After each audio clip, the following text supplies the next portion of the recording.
Finally, see.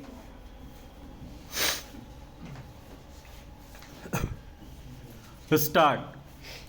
Mr. Deputy Chairman, Sir, our beloved President, in his address to members of Parliament on 17th February, has given a very comprehensive and realistic picture of India and India's relations with the outside world.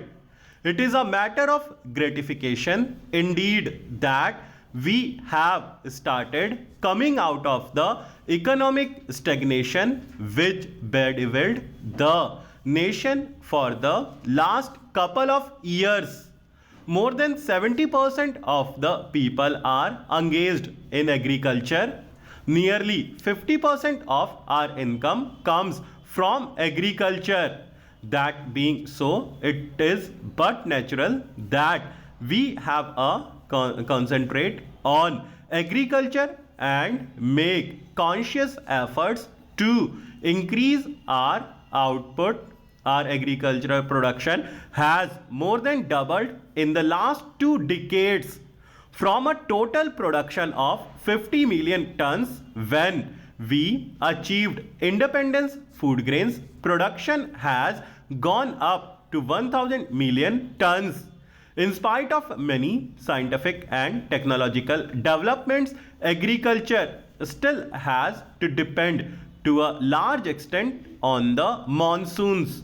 No scientific method has yet been evolved to control rains, but efforts at rain making should continue.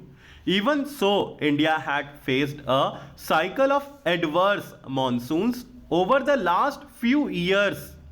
As a result, production in 1992-1993 went down to 900 million tons. There was unprecedented and widespread drought conditions throughout the major part of India. In the face of these adverse conditions, we have braved the difficulties with courage and fortitude. During 1993-1994, the total rice production stood at around 300 million tons. This is not an insignificant achievement. Other cash crops like jute, cotton, and sugarcane had also shown significant improvement. India is likely to have a total jute crop of 150 lakh tons.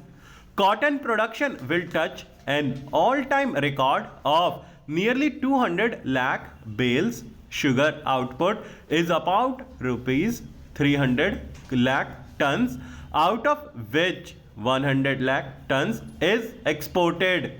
These are significant pointers to a meaningful policy being followed by the government.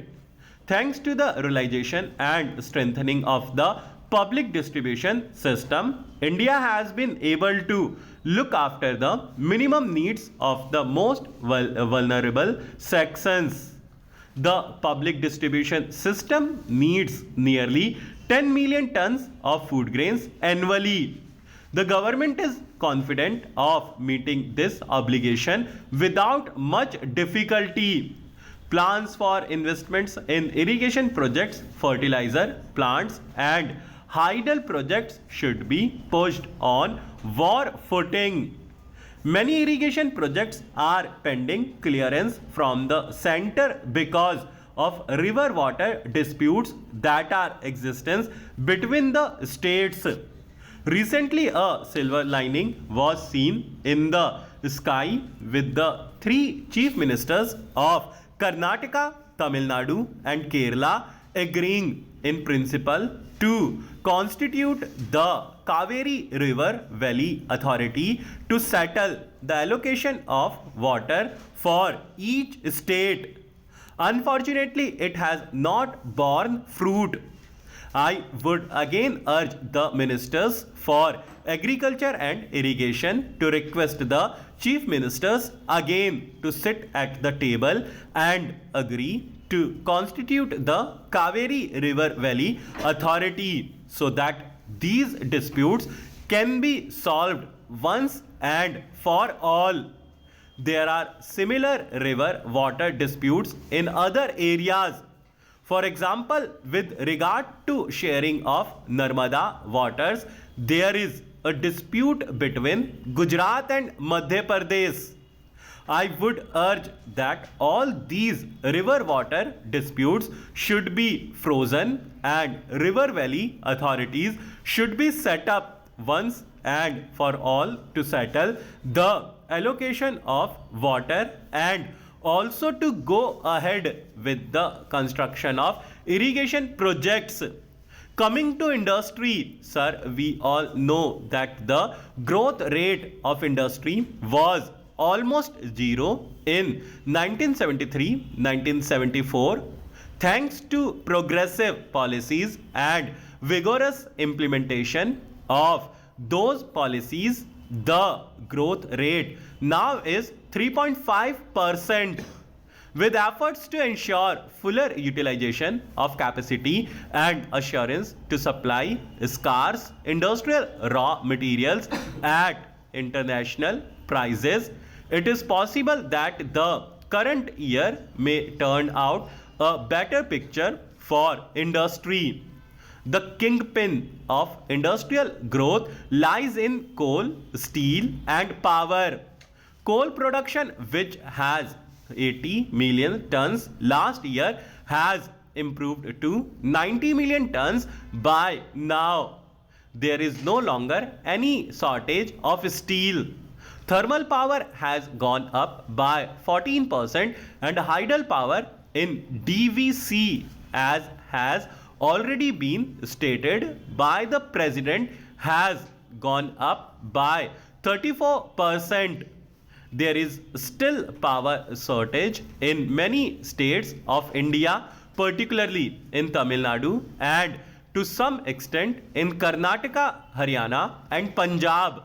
So the power projects should be given top priority, and the power project of Kalindi, for which the foundation was laid by our beloved Prime Minister, should be taken up with speed and completed as early as possible.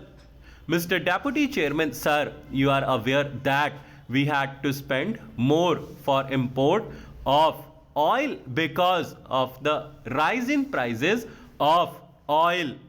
Mr. Vice Chairman, sir, the most dramatic event of the last year and perhaps the most significant in the history of Free India was the underground nuclear explosion.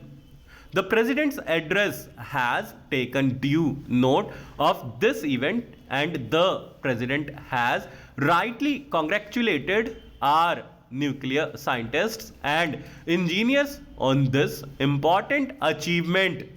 However, a serious omission in the President's address is that he made no mention for the hundreds of other scientists who are working in equally important fields such as agriculture and fisheries, particularly this year when agriculture has become the whole pivotal of our national progress.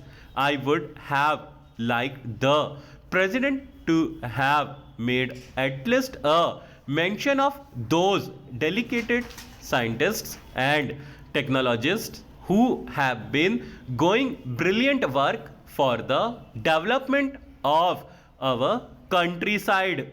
Whenever one visits an agricultural research institute in any part of the country, one is impressed by the dedication and energy of our young scientists engaged in doing the most advanced research in agriculture, dairy, fisheries, soil research, reclamation of desert areas, forestry, all of which are crucial to our development. At the same time, one gathers the impression that there is a great deal of frustration in our scientists today on account of lack of engagement and the poor conditions in which they often have to work. Atomic scientists are perhaps somewhat better looked after than the other scientists, but on the whole, we cannot say that we have treated our scientists very well.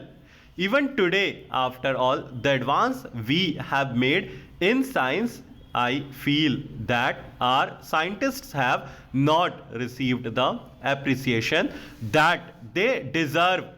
The majority of them are still treated just like functionaries in a government department. Poor salary, indiscriminate transfers, promotion of people merely according to seniority and not on the basis of merit or special experience. These are the complaints that I have heard from scientists whenever I visited any of our leading scientific institutions.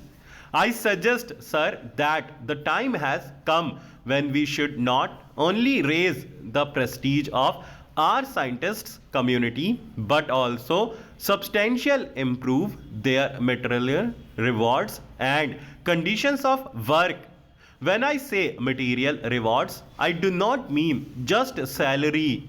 More important is the kind of working and living conditions we provide for the scientists, how far we can reduce their domestic worries so that they can concentrate on their work stuff.